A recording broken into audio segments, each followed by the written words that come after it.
Assalamualaikum warahmatullahi wabarakatuh. Salam sejahtera bagi kita semua. Pada pertemuan kali ini dalam mata kuliah Ekologi Pemerintahan, kami dari kelompok 1 akan membahas mengenai kecerdasan ekologis. Sebelumnya, kami memperkenalkan diri terlebih dahulu. Kami beranggotakan Al-Hazir Meriza, Arif Maulana, David, Andi Catherine, Tias Azhari Ramdana Mukti, dan Arif Wahyudinani. Baik, yang pertama, definisi kecerdasan ekologis. Menurut Orr, 1994 halaman 500, mengemukakan bahwa definisi kecerdasan ekologis sebagai kemampuan berpikir dengan pola desain ekologis. Selain itu, dalam tulisannya tentang kecerdasan ekologis, David W. Orr menggambarkan bagaimana perbedaan dunia modern yang bersifat redusionis atau merusak, sedangkan desain ekologis justru bersifat sebaliknya atau memelihara. Yang kedua, dalam Utina 2012 halaman 2, mengemukakan bahwa kecerdasan ekologis seringkali diartikan sebagai empati yang mendalam dan kepedulian terhadap lingkungan sekitar, serta cara berpikir kritis terhadap apa yang terjadi di lingkungan sekitar akibat perlakuan manusia. Selanjutnya, kecerdasan ekologis adalah sebuah kemampuan dan pemahaman seseorang dalam memahami bagaimana sistem alam bekerja dan hubungan antara organisme hidup dengan lingkungan fisiknya. Selain itu, kecerdasan ekologis pun merupakan kemampuan seseorang untuk memahami makna dari pengalaman ekologis yang terjadi dalam kehidupannya. Kecerdasan ekologis atau ecological intelligence merupakan suatu pemahaman dan penerjemahan hubungan manusia dengan seluruh unsur dan makhluk hidup lainnya. Dan yang terakhir, pengertian terakhir, kecerdasan ekologis adalah sebagai empati yang mendalam dan kepedulian terhadap lingkungan sekitar, serta berpikir kritis terhadap apa yang terjadi di lingkungan sekitar. Tingkat kecerdasan ekologis. Menurut Berkes, dalam Pilgrim et al. 2008, halaman 1004-1005, mendeskripsikan 4 tingkatan dalam kecerdasan ekologis, yaitu A. Mengidentifikasi komponen-komponen ekosistem, baik biotik maupun abiotik. B. Memahami fungsi dan kegunaan setiap komponen dalam ekosistem.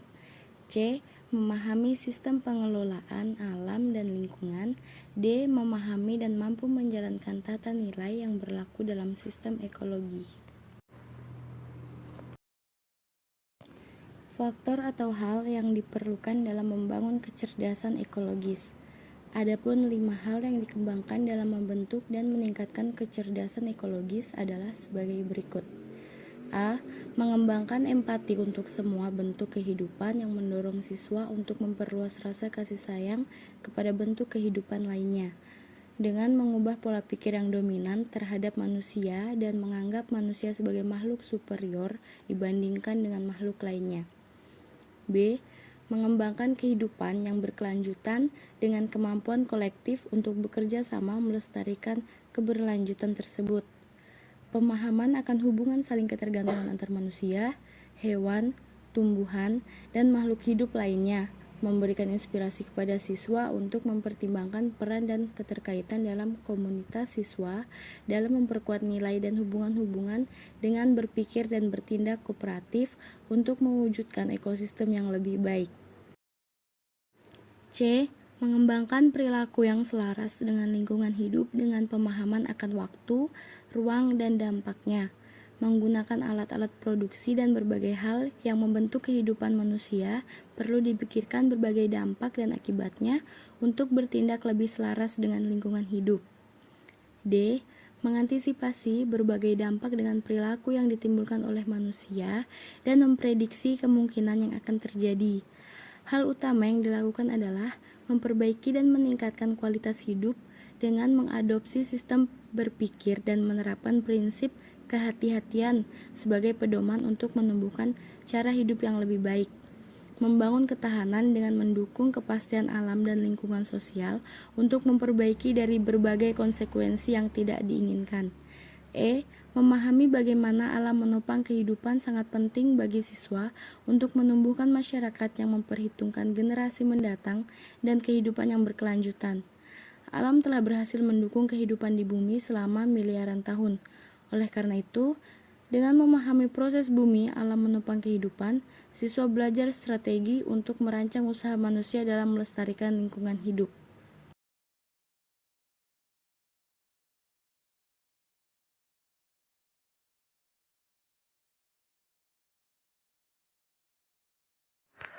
Kemudian, studi kasus negara yang hancur akibat ketidakseimbangan ekologi lingkungan pemerintahan. Kami mengambil negara Suriah. Suriah adalah negara republik yang berbatasan dengan Turki di sebelah utara, Irak di timur, Laut Tengah di barat, dan Yordania di selatan. Sejak 2011, negara ini mengalami perang saudara yang belum berujung. Penyebab perang Suriah meliputi konflik kompleks yang melibatkan beberapa negara, kelompok pemberontak, hingga organisasi teroris.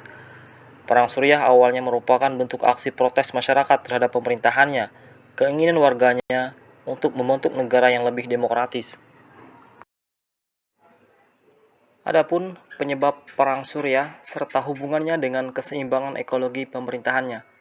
Yang pertama, ekonomi tidak merata.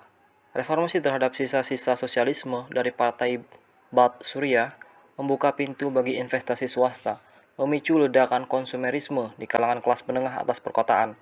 Namun, privatisasi hanya menguntungkan keluarga kaya dan istimewa yang memiliki ikatan dengan rezim. Hal ini menunjukkan bahwa pemerintah Suriah pada masa itu tidak memperhatikan keseimbangan ekologi pemerintahannya terhadap kontrol ekonomi di negaranya. Kemudian, populasi yang meludak. Kondisi ini membuat Suriah tidak dapat menyeimbangkan pertumbuhan populasi dengan ekonomi yang tergagap-gagap dan kurangnya makanan, pekerjaan, dan sekolah. Disinilah pemberontak Suriah mulai berakar. Hal ini disebabkan pemerintahannya tidak mampu mengontrol jumlah penduduknya serta keamanan warganya. Penyebab selanjutnya yakni korupsi. Mereka yang dekat dengan rezim Assad mengambil keuntungan dari korupsi yang meluas untuk memajukan bisnis mereka. Kelas menengah kehilangan penghasilan mereka, lebih jauh memicu pemberontakan Suriah. Kemudian, kekerasan negara. Kekerasan negara selalu tinggi, seperti penghilangan orang, penangkapan sewenang-wenang, eksekusi, dan penindasan secara umum. Dan yang terakhir, penyebabnya yakni media sosial.